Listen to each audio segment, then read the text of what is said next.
Aku menjadi jenius berkedip di Akademi Sihir. Bab 5, bagian 2. Apakah Anda memiliki tiket?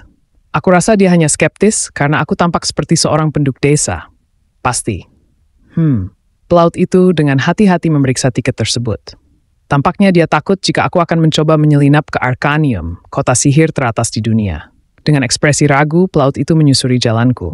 Aku tidak punya pilihan selain bersantai setelah aku naik ke kapal udara. Wow. Meski aku pernah berada di pesawat terbang, ini adalah kapal udara. Kata-katanya dan suasananya sangat berbeda. Kapal udara ini hampir berbentuk seperti kapal pesiar. Dan meski kau mungkin berpikir betapa mewahnya bepergian ke Arcanium terdekat, ingatlah bahwa ini adalah kapal udara yang menuju ke Stella Academy. Mayoritas penumpang di kapal tersebut adalah siswa-siswa dari keluarga kaya yang dalam perjalanan menuju Stella Academy. Setelah beberapa saat, mesin kapal meraung, dan saat aku merasakan angin dingin menyentuh pipiku, aku tahu bahwa kapal tersebut sudah lama meninggalkan tanah fana.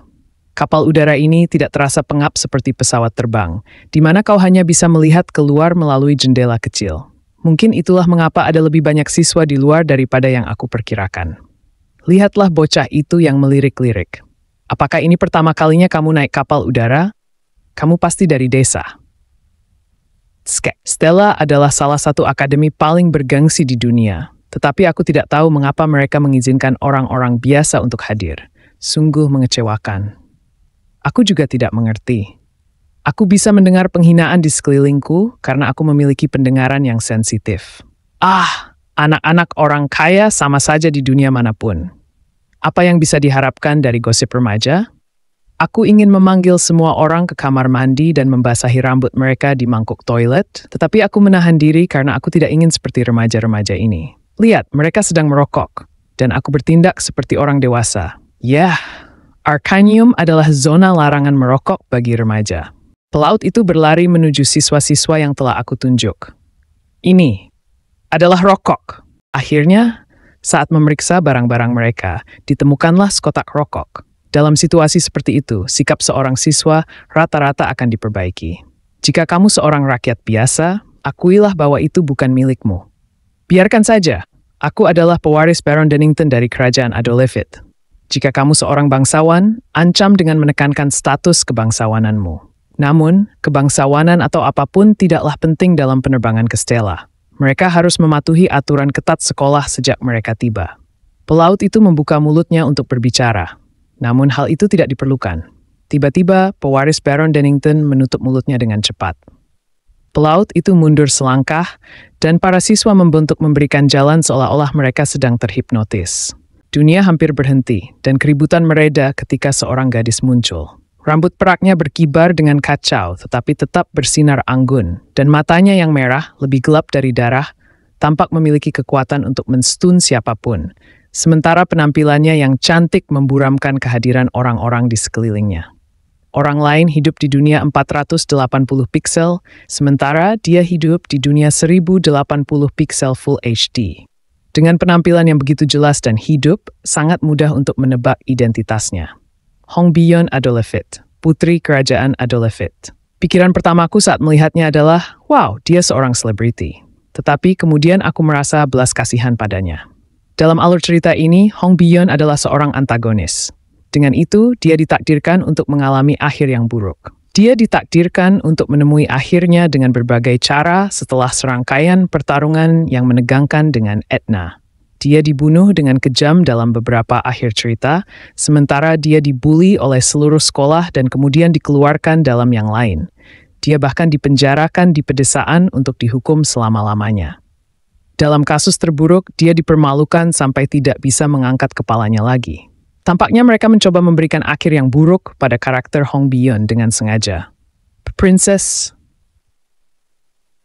Pewaris keluarga Dennington bergetar melihat putri kerajaannya. Namun Hong Bion tidak mengambil tindakan terhadapnya, yang menyebabkan keributan di kabin. Dia hanya melirik dengan sinis dan berjalan melewatinya.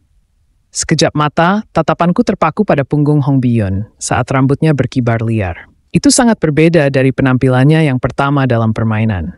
Meskipun gelar antagonisnya, ada alasan mengapa dia populer di kalangan banyak pemain pria. Itu benar-benar sedikit menakutkan. Dia cantik, Tetapi aku takut jika aku berbicara dengannya, aku akan ditegur. Aku memasuki kabin setelah melihat Hong Bion pergi. Saat itu waktu makan siang, dan kabin memiliki toko-toko serba ada, sehingga banyak siswa yang sedang makan camilan. Harganya sangat tinggi. Dengan harga tersebut, aku bisa makan satu hidangan lengkap dan minum kopi.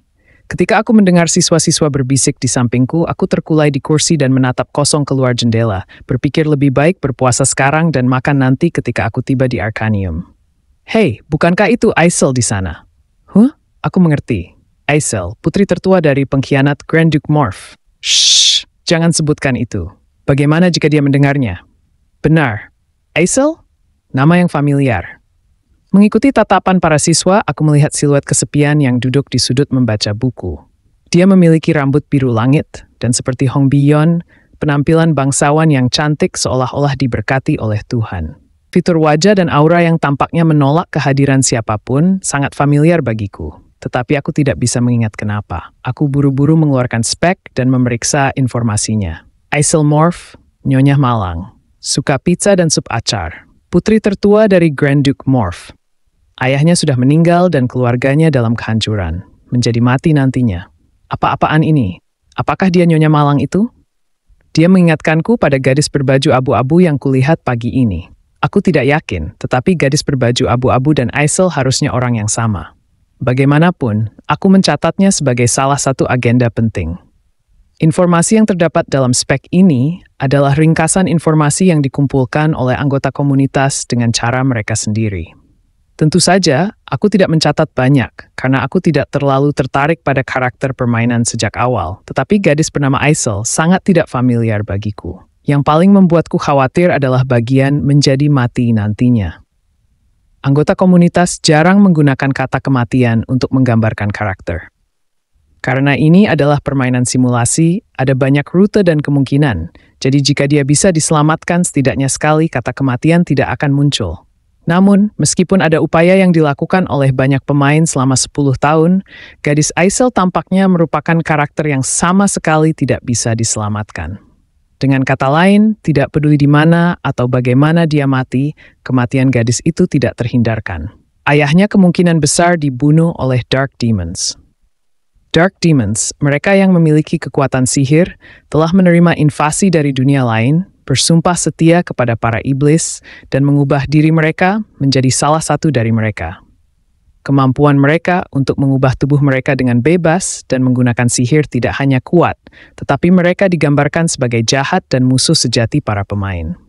Dark Demons terus menyerang untuk menginvasi dunia sihir ini ke dalam dunia bawah, seperti dengan membuka Persona Gate atau membebaskan penjara kuno. Stella Academy bertanggung jawab untuk melatih pejuang sihir untuk melawannya. Dan dia adalah protagonis wanita asli dunia ini, dengan kemampuan untuk melawan Dark Demons tersebut. Namun, sejujurnya, aku tidak ingin mati untuk terlibat dengan karakter utama serta karakter pendukung. Protagonis wanita memiliki kemampuan yang sangat khusus untuk memurnikan sihir hitam, tetapi dia tidak bisa melihat pengkhianatan manusia dan memperlakukan semua orang dengan kepolosan yang bisa membahayakan orang-orang dekatnya. Tindakan protagonis utama tidak terlalu penting, karena aku ingin mencapai akhir yang sesungguhnya. Jika mereka ingin bermain, aku tidak keberatan mengajarkan mereka 1 atau 2 gerakan.